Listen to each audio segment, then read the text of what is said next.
Türkmenistanyň Demirgazygyny Özbek serhedine goloý jaýlar ýykylýar.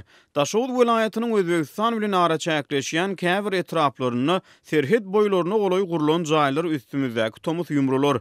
Daşowutda 2011-nji ýylda Türkmenistan bilen Özbekistanyň arasynda serhede sim çekilen ýykylmadyk ýöne serhede goloý ýaşaýyş jaýlary ýykylýar.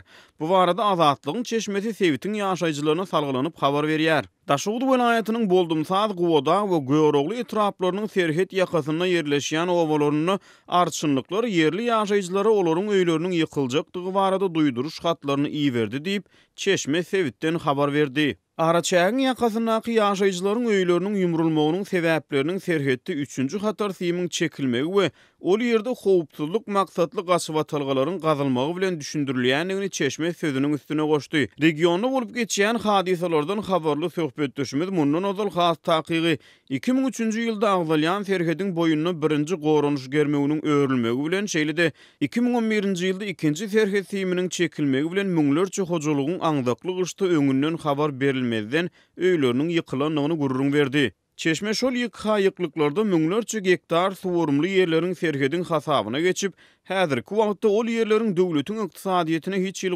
goşup bilmeýändigini agzap geçdi. Ýatladyp geçdi goloýdy Türkmen prezidenti resmi sapar bilen Özbekistana baryp, saparyň ikinji gününde Özbekistanyň Türkmenistan bilen ara çäkleşýän Horezm oblastynda bolupdy. Türkmenistanyň Demirgazyk regionuna serhet ýakasyna yerleşýän hojalyklaryň jaýlarynyň ýykyljakdygy baradaky habar Türkmen prezidentiniň goňşy Özbekistana eden saparynyň ýygyanyna gawat gelýär. Özbek prezidentiniň medpuat gurulunyň 23-nji aprelde habar bermegine görä, Berdimuhammedowyň Özbekistana eden 2 günlük resmi saparynyň dowamyny iki ýurduň arasyna transport we üstaşyr ulgamlarda owa hojalygy pudugyny ilm we tehnikany ösdürmekde, kärdeşler arkalaşyklary boýunça şeýle-de regionary hyzmatdaşlygyň gerimini giňeltmekde we şoňa meňdeş beýleki ugurlarda 17 resminama gol çekildi. Şol bir wagtyň özünde iki ýurdun ýokary hujaýlarynyň arasyndaky gatnaşyklary boýunça hemde ara gatnaşyk tehnologiýalary boýunça 15 sany resminama gol çekilendigi habar berildi.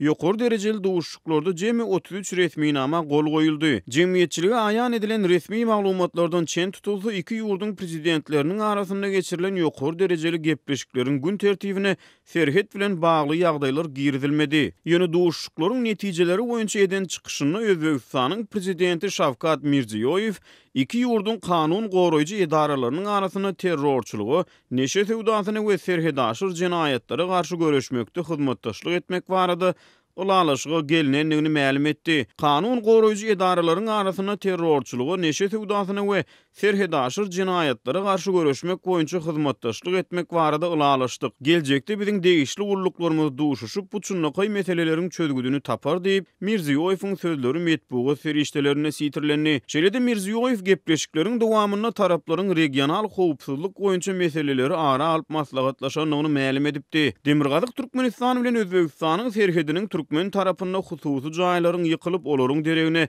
serhet germegleriniň 3-nji hatarynyň öwrülmegi ýa-da howpsuzlyk gaçywatalgalarynyň gazylmagy barada öňe sürilýän habarlaryň iki ýurdun arasynda goloýdy ulalaşylan serhedaşyr jinaýatlary garşy görüşmek çäreleriniň çägine amala aşyrylyp aşyrylmaýanlygy näme ma'lumliginde galýar.